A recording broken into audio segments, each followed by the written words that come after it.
أعوذ بالله من الشيطان الرجيم. بسم الله الرحمن الرحيم. إليه يرد علم الساعة وما تخرج من ثمرات من أكمامها وما تحمل من أنثى ولا تضع إلا بعلمه ويوم يناديهم أين شركائي قالوا آذناك ما منا من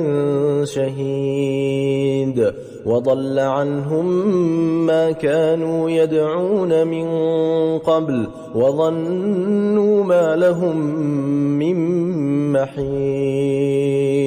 لا يسأم الإنسان من دعاء الخير وإن مسه الشر فيئوس قنوط ولئن أذقناه رحمة منا من بعد ضراء مسته ليقولن هذا لي وما أظن الساعة قائمة ولئن رجعت إلى ربي إن لي عنده للحسنى فلننبئن الذين كفروا بما عملوا ولنذيقنهم من عذاب غليظ وإذا أنعمنا على الإنسان أعرض ونأى بجانبه وإذا مسه الشر فذو دعاء عريض قل أرأيتم إن كان من عند الله ثم كفرتم به من أضل ممن هو في شقاق بعيد سنريهم آياتنا في الآفاق وفي أنفسهم حتى يتبين لهم أنه الحق أولم يكف بربك أنه على كل شيء شهيد ألا إنهم في مرية من لقاء ربهم ألا إنه بكل شيء محيط بسم الله الرحمن الرحيم حميم عين سين قاف كذلك يوحي إليك وإلى الذين من قبلك الله العزيز الحكيم له ما في السماوات وما في الأرض وهو العلي العظيم تكاد السماوات يتفطرن من فوقهن والملائكة يسبحون بحمد ربهم ويستغفرون لمن في الأرض ألا إن الله هو الغفور الرحيم والذين اتخذوا من دونه أولياء الله حفيظ عليهم وما أنت عليهم بوكيل وكذلك أوحينا إليك قرآنا عربيا لتنذر أم القرى ومن حولها وتنذر يوم الجمع لا ريب فيه فريق في الجنة وفريق في السعير ولو شاء الله لجعلهم أمة واحدة ولكن يدخل من يشاء في رحمته والظالمون ما لهم من ولي ولا نصير أم اتخذوا من دونه أولياء فالله هو الولي وهو يحيي الموتى وهو على كل شيء قدير وما اختلفتم فيه من شيء فحكمه إلى الله ذلكم الله ربي عليه توكلت وإليه أنيب فاطر السماوات والأرض جعل لكم من أنفسكم أزواجا ومن الأنعام أزواجا يذرأكم فيه ليس كمثله شيء وهو السميع البصير له مقاليد السماوات والأرض يبسط الرزق لمن يشاء ويقدر إنه بكل شيء عليم شرع لكم من الدين ما وصى به نوحا والذي أوحينا إليك وما وصينا به إبراهيم وموسى وعيسى أن أقيموا الدين ولا تتفرقوا فيه كبر على المشركين ما تدعوهم إليه الله يجتبي إليه من يشاء ويهدي إليه من ينيب وما تفرقوا إلا من بعد ما جاءهم العلم بغيا بينهم ولولا كلمة سبقت من ربك إلى أجل مسمى لقضي بينهم وإن الذين أورثوا الكتاب من بعدهم لفي شك منه مريب فلذلك فادع واستقم كما أمرت ولا تتبع أهواءهم وقل آمنت بما أنزل الله من كتاب وأمرت لأعدل بينكم الله ربنا وربكم لنا أعمالنا ولكم أعمالكم لا حجة بيننا وبينكم الله يجمع بيننا وإليه المصير والذين يحاجون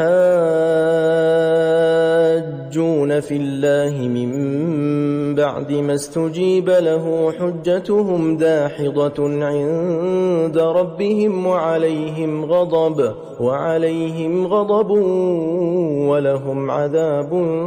شديد الله الذي أنزل الكتاب بالحق والميزان وما يدريك لعل الساعة قريب يستعجل بها الذين لا يؤمنون بها والذين آمنوا مشفقون منها ويعلمون أنها الحق ألا إن الذين يمارون في الساعة لفي ضلال بعيد الله لطيف بعباده يرزق من يشاء وهو القوي العزيز من كان يريد حرث الآخرة نزد له في حرثه ومن كان يريد حرث الدنيا نؤته منها وما له في الآخرة من نصيب أم لهم شركاء شرعوا لهم من الدين ما لم يأذن به الله ولولا كلمة الفصل لقضي بينهم وإن الظالمين لهم عذاب أليم ترى الظالمين مشفقين مما كسبوا وهو واقع بهم والذين آمنوا وعملوا الصالحات في روضات الجنات لهم ما يشاءون عند ربهم ذلك هو الفضل الكبير ذلك الذي يبشر الله عباده الذين آمنوا وعملوا الصالحات قل لا أسألكم عليه أجرا إلا المودة في القربى ومن يقترف حسنة نزد له فيها حسنا إن الله غفور شكور أم يقولون افترى على الله كذبا فإن يشاء الله يختم على قلبك ويمحو الله الباطل ويحق الحق بكلماته إنه عليم بذات الصدور وهو الذي يقبل التوبة عن عباده ويعفو عن السيئات ويعلم ما تفعلون ويستجيب الذين آمنوا وعملوا الصالحات ويزيدهم من فضله والكافرون لهم عذاب شديد ولو بسط الله الرزق لعباده لبغوا في الأرض ولكن ينزل بقدر ما يشاء إنه بعباده خبير بصير وهو الذي ينزل الغيث من بعد ما قنطوا وينشر رحمته وهو الولي الحميد ومن آياته خلق السماوات والأرض وما بث فيهما من دابة وهو على جمعهم إذا يشاء قدير وما أصابكم من مصيبة فبما كسبت أيديكم ويعفو عن كثير وما أنتم بمعجزين في الأرض وما لكم من دون الله من ولي ولا نصير ومن آياته الجوار في البحر كالأعلام إن يشأ يسكن الريح فيظللن رواكد على ظهره إن في ذلك لآيات لكل صبار شكور أو يوبقهن بما كسبوا ويعفو عن كثير ويعلم الذين يجادلون في آياتنا ما لهم من محيص فما أوتيتم من شيء فمتاع الحياة الدنيا وما عند الله خير وأبقى للذين آمنوا وعلى ربهم يتوكلون والذين يجتنبون كبائر الإثم والفواحش وإذا ما غضبوا هم يغفرون والذين استجابوا لربهم وأقاموا الصلاة وأمرهم شورى بينهم ومما رزقناهم ينفقون والذين إذا أصابهم البغي هم ينتصرون وجزاء سيئة سيئة مثلها فمن عفا وأصلح فأجره على الله إنه لا يحب الظالمين ولمن انتصر بعد ظلمه فأولئك ما عليهم من سبيل إنما السبيل على الذين يظلمون الناس ويبغون في الأرض بغير الحق أولئك لهم عذاب أليم ولمن صبر وغفر إن ذلك لمن عزم الأمور ومن يضلل الله فما له من ولي من بعده وترى الظالمين لما رأوا العذاب يقولون هل إلى مرد من سبيل وتراهم يعرضون عليها خاشعين من الذل ينظرون من طرف خفي وقال الذين آمنوا إن الخاسرين الذين خسروا أنفسهم وأهليهم يوم القيامة ألا إن الظالمين في عذاب مقيم وما كان لهم من أولياء ينصرونهم من دون الله ومن يضلل الله فما له من سبيل استجيبوا لربكم من قبل أن يأتي يوم لا مرد له من الله ما لكم من ملجأ يومئذ وما لكم من نكير فإن أعرضوا فما أرسلناك عليهم حفيظا إن عليك إلا البلاغ وإنا إذا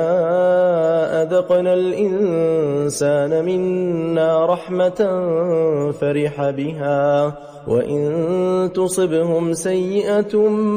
بما قدمت أيديهم فإن الإنسان كفور لله ملك السماوات والأرض يخلق ما يشاء يهب لمن يشاء إناثا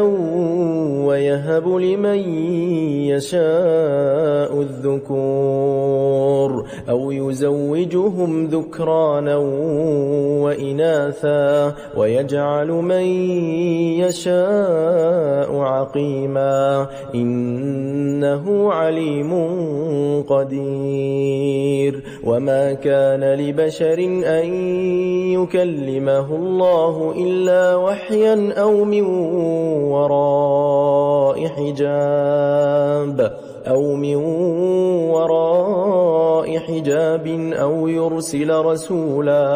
أو يرسل رسولا فيوحي بإذنه ما يشاء إنه علي حكيم وكذلك أوحينا إليك روحا من أمرنا ما كنت تدري ما الكتاب ولا الإيمان ولكن جعلناه نورا نهدي به من نشاء من عبادنا وإنك لتهدي إلى صراط مستقيم صراط الله الذي له ما في السماوات وما في الأرض ألا إلى الله تصير الأمور بسم الله الرحمن الرحيم حميم والكتاب المبين إنا جعلناه قرآنا عربيا لعلكم تعقلون وإنه في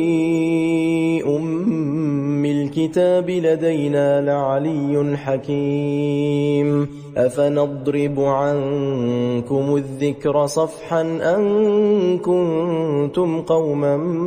مسرفين وكم أرسلنا من نبي في الأولين وما يأتيهم من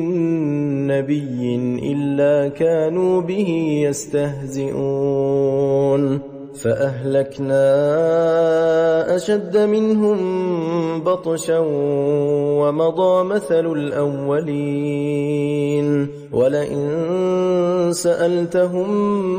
من خلق السماوات والأرض ليقولن خلقهن العزيز العليم الذي جعل لكم الأرض مهدا وجعل لكم فيها سبلا لعلكم تهتدون والذي نزل من السماء ماء بقدر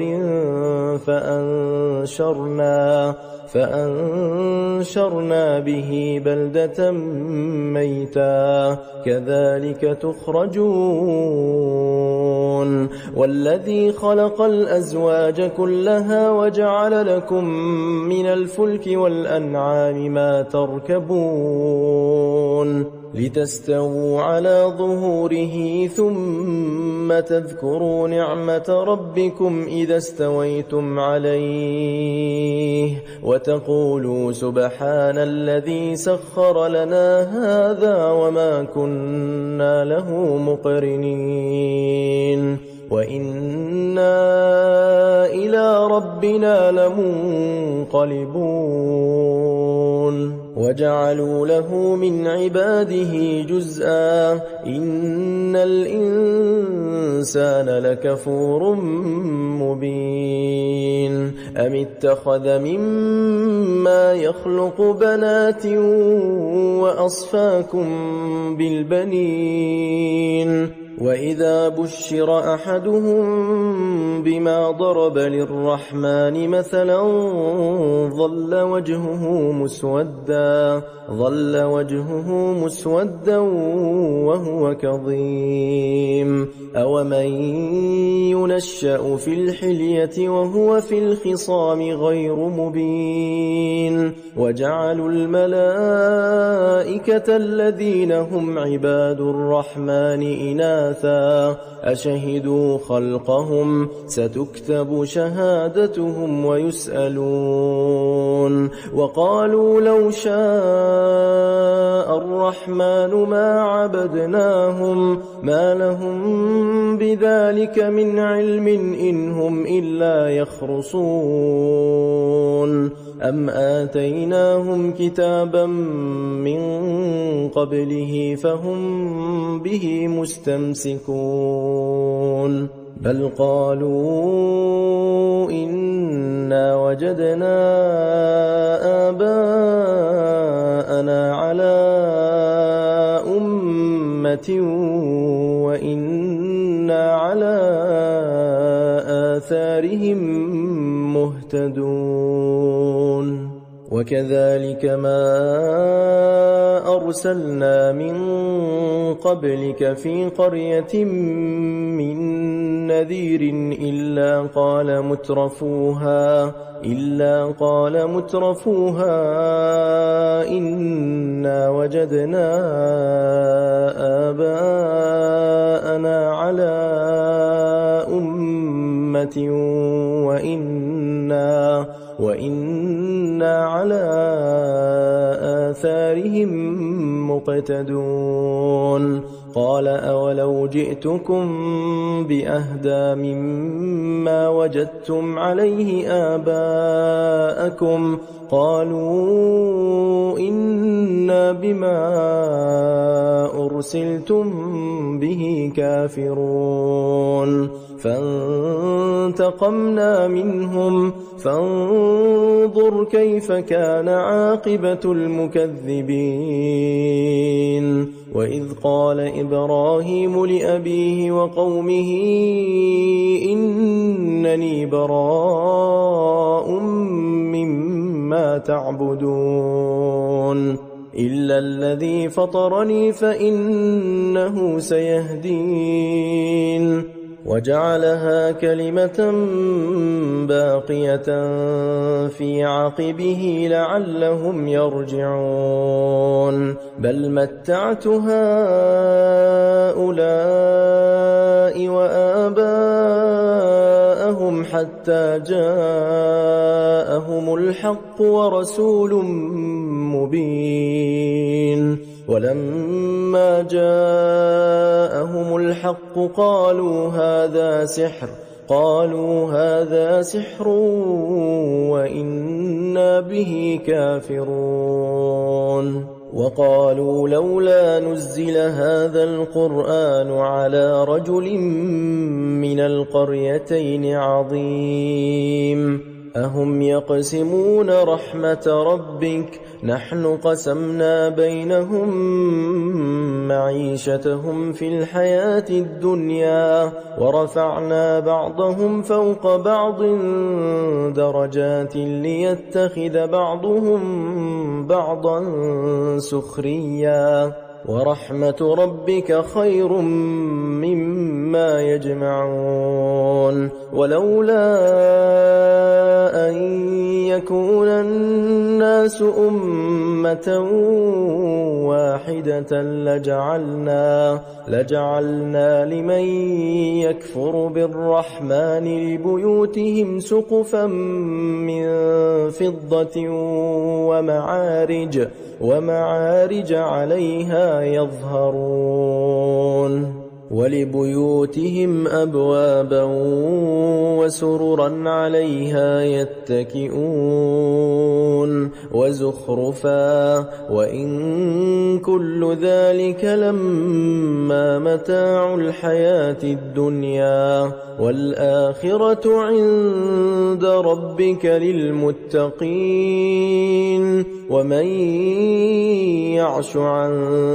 ذكر الرحمن نقيض له شيطانا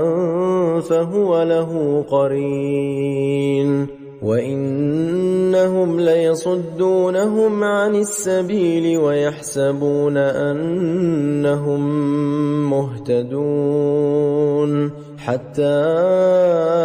إذا جاءنا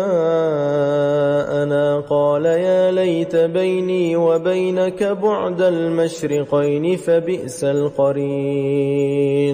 ولن ينفعكم اليوم إذ ظلمتم أنكم في العذاب مشتركون أفأنت تسمع الصم أو تهدي العمي ومن كان في ضلال مبين فإما نذهبن بك فإنا منهم منتقمون أو نرينك الذي وعدناهم فإنا عليهم مقتدرون فاستمسك بالذي أوحي إليك إنك على صراط مستقيم وإنه لذكر لك ولقومك وسوف تسألون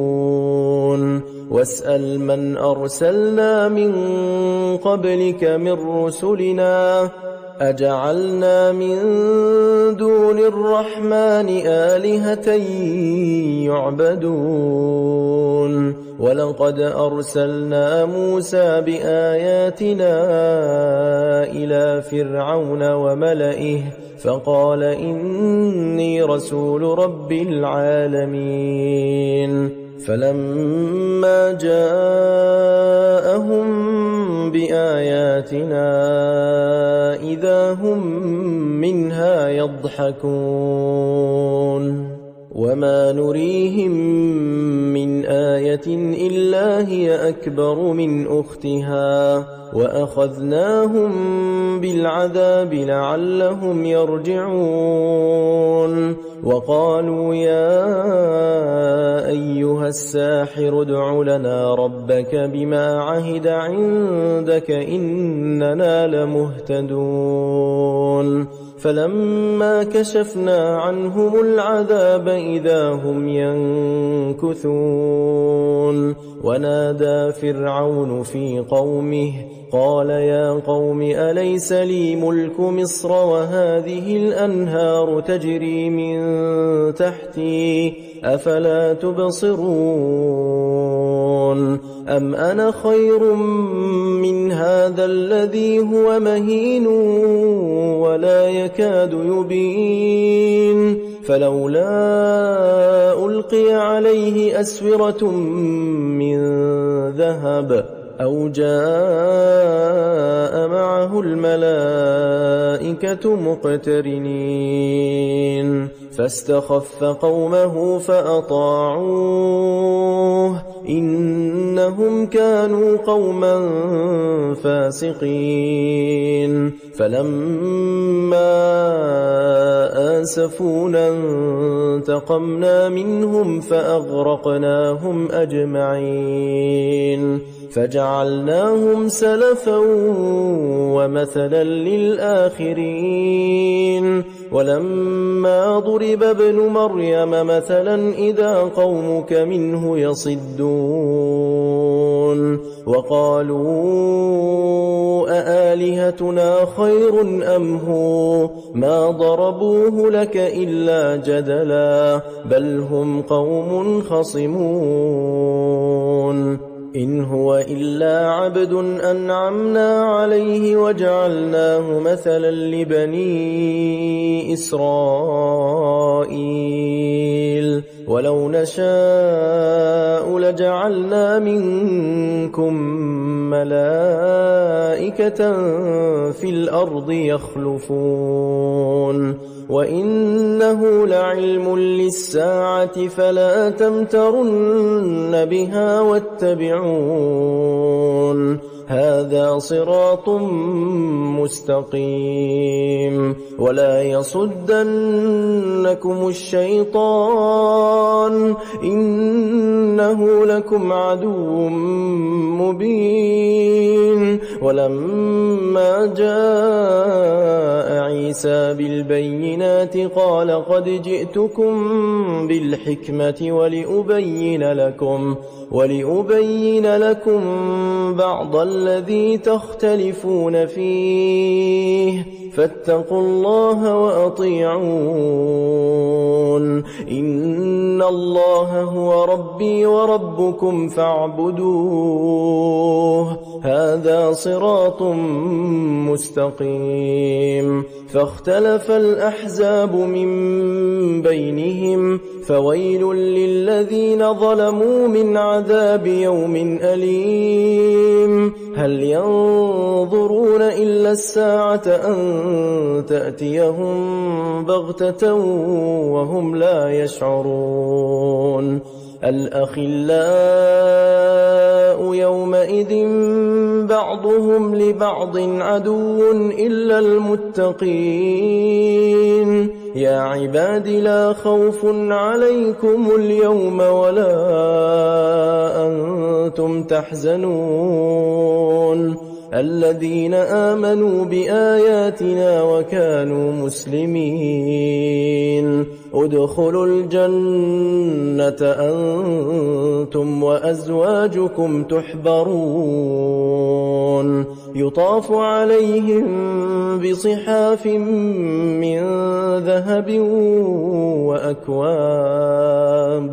وفيها ما تشتهيه الأنفس وتلذ الأعين وأنتم فيها خالدون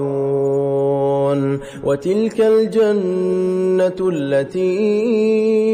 أورثتموها بما كنتم تعملون لكم فيها فاكهة كثيرة منها تأكلون إن المجرمين في عذاب جهنم خالدون لا يفتر عنهم وهم فيه مبلسون وما ظلمناهم ولكن كانوا هم الظالمين ونادوا يا مالك ليقض علينا ربك قال إنكم ماكثون لقد جئناكم بالحق ولكن أكثركم للحق كارهون أم أبرموا أمرا فإنا مبرمون أم يحسبون أنا لا نسمع سرهم ونجواهم بلى ورسلنا لديهم يكتبون قل إن كان للرحمن ولد فأنا أول العابدين سبحان رب السماوات والأرض رب العرش عما يصفون فذرهم يخوضوا ويلعبوا حتى يلاقوا يومهم الذي يوعدون وهو الذي في السماء إله وفي الأرض إله وهو الحكيم العليم وتبارك الذي له ملك السماوات والأرض وما بينهما وعنده علم الساعة وإليه ترجعون ولا يملك الذين يدعون من دونه الشفاعة إلا من شهد بالحق وهم يعلمون ولئن سألتهم من خلقهم ليقولن الله فأنى يؤفكون وقيله يا رب إن هؤلاء قوم لا يؤمنون فاصفح عنهم وقل سلام فسوف يعلمون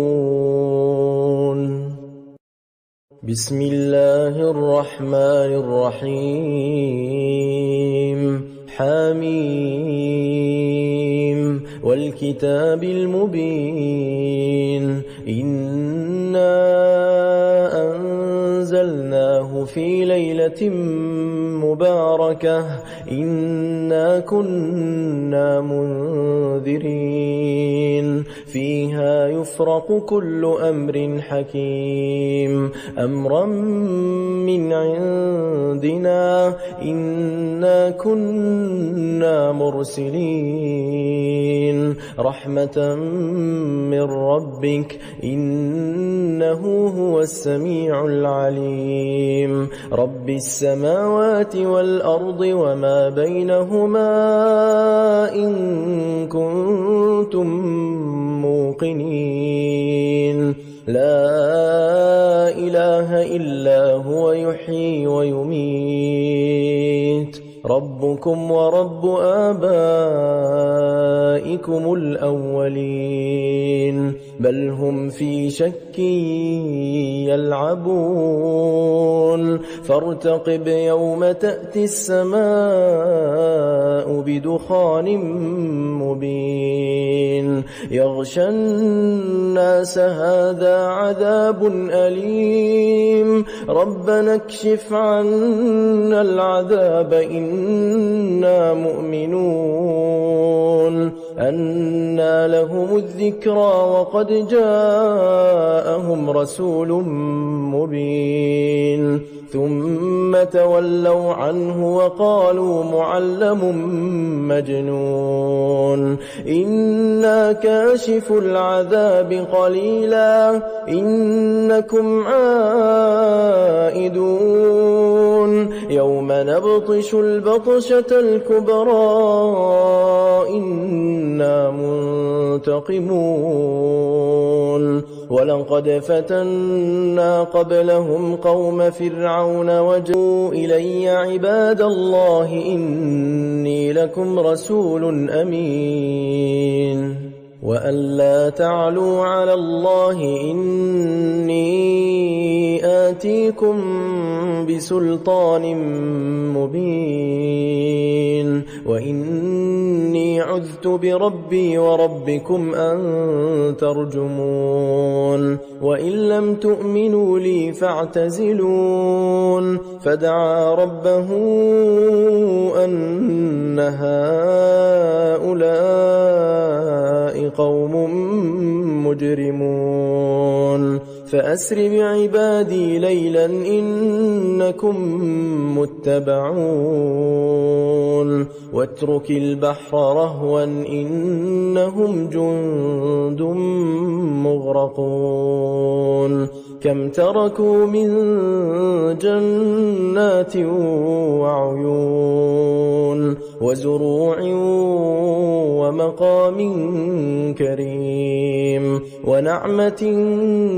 كانوا فيها فاكهين كذلك وأورثناها قوما آخرين فما بكت عليهم السماء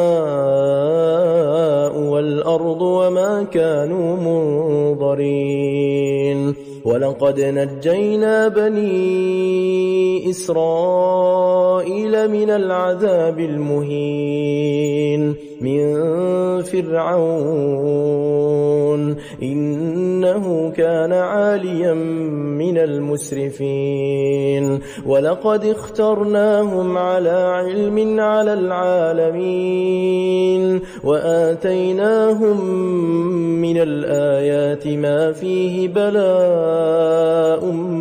مبين إن هؤلاء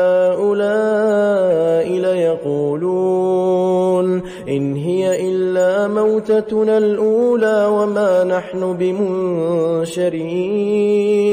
فأتوا بآبائنا إن كنتم صادقين أهم خير أم قوم تبع والذين من قبلهم أهلكناهم إنهم كانوا مجرمين وما خلقنا السماوات والأرض وما بينهما لاعبين ما خلقناهما إلا بالحق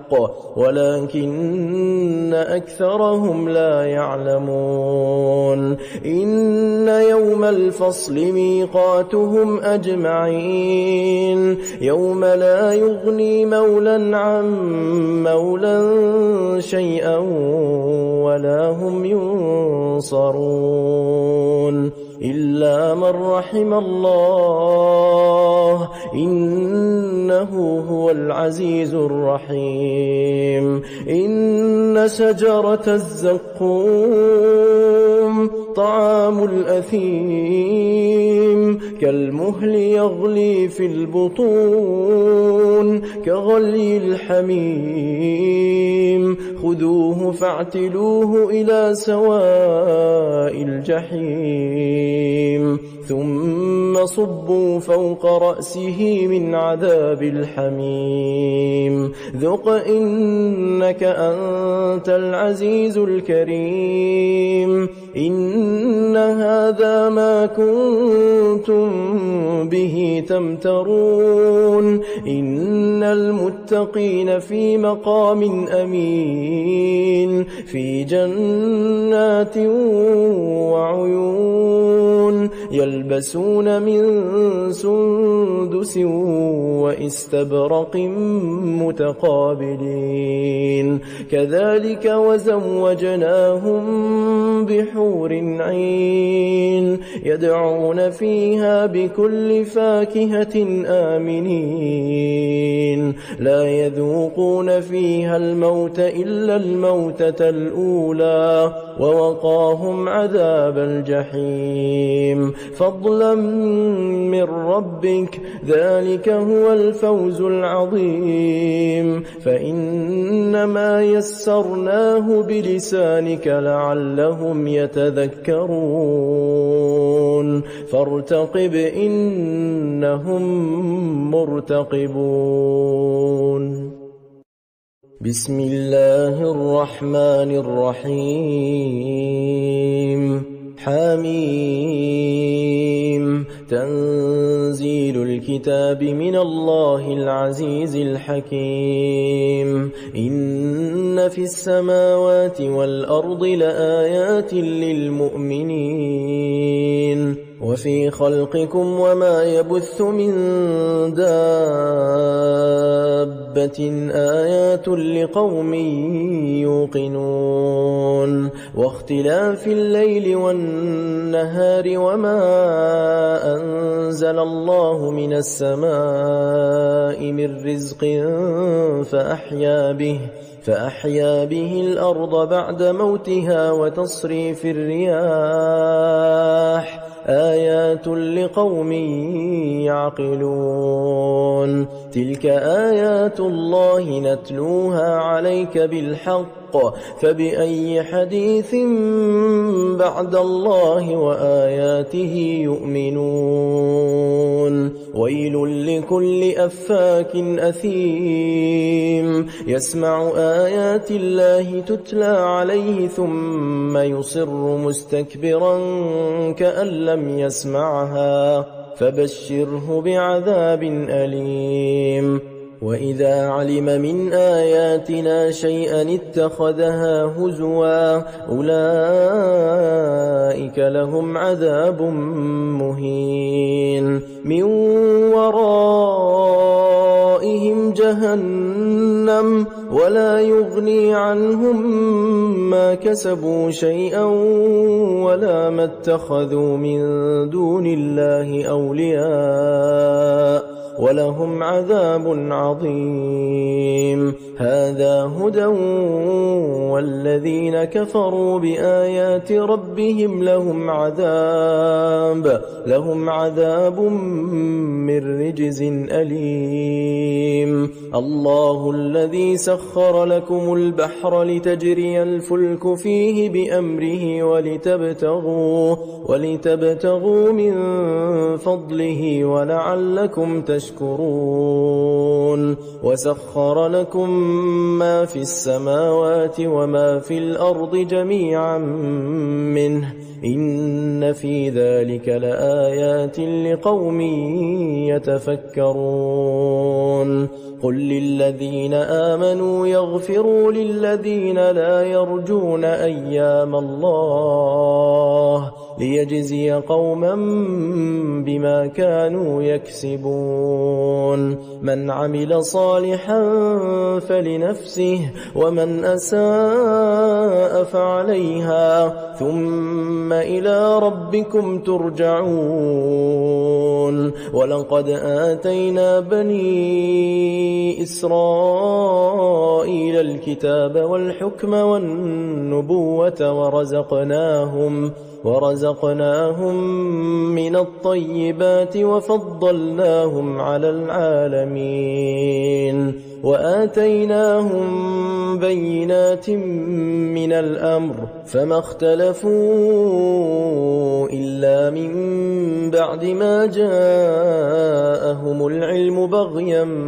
بينهم إن ربك يقضي بينهم يوم القيامة فيما كانوا فيه يختلفون ثم ثم جعلناك على شريعة من الأمر فاتبعها ولا تتبع أهواء الذين لا يعلمون إنهم لن يغنوا عنك من الله شيئا وإن الظالمين بعضهم أولياء بعض والله ولي المتقين هذا بصائر للناس وهدى ورحمة لقوم يوقنون أم حسب الذين اجترحوا السيئات أن نجعلهم كالذين آمنوا وعملوا الصالحات سواء محياهم ومماتهم ساء ما يحكمون وخلق الله السماوات والأرض بالحق ولتجزى كل نفس بما كسبت وهم لا يظلمون أفرأيت من اتخذ إلهه هواه وأضله الله على علم وختم على سمعه وقلبه وجعل على بصره غشاوة فمن يهديه من بعد الله أفلا تذكرون وقالوا ما هي إلا حياتنا الدنيا نموت ونحيا وما يهلكنا إلا الدهر وما لهم بذلك من علم إن هم إلا يظنون وإذا تتلى عليهم آياتنا بينات ما كان حجتهم إلا أن قالوا ائتوا بآبائنا إن كنتم صادقين قل الله يحييكم ثم يميتكم ثم يجمعكم إلى يوم القيامة لا ريب فيه ولكن أكثر الناس لا يعلمون ولله ملك السماوات والأرض ويوم تقوم الساعة يومئذ يخسر المبطلون وترى كل أمة جاثية كل أمة تدعى إلى كتابها اليوم تجزون ما كنتم تعملون هذا كتابنا ينطق عليكم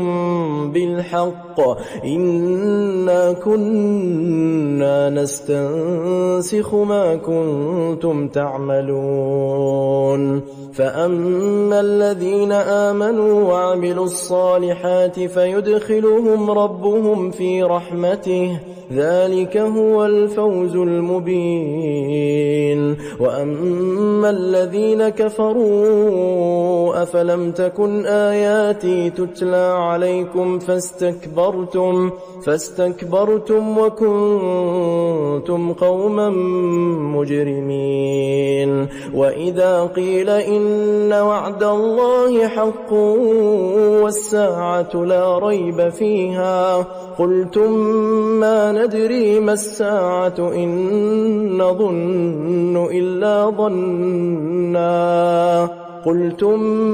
ندري ما الساعة إن نظن إلا ظنا وما نحن بمستيقنين وبدا لهم سيئات ما عملوا وحاق بهم ما كانوا به يستهزئون وقيل اليوم ننساكم كما نسيتم لقاء يومكم هذا ومأواكم النار النار ومأواكم النار وما لكم من ناصرين ذلكم بأنكم اتخذتم آيات الله هزوا وغرتكم الحياة الدنيا فاليوم لا يخرجون منها ولا هم يستعتبون فلله الحمد رب السماوات ورب الأرض رب العالمين وله الكبرياء في السماوات والأرض وهو العزيز الحكيم.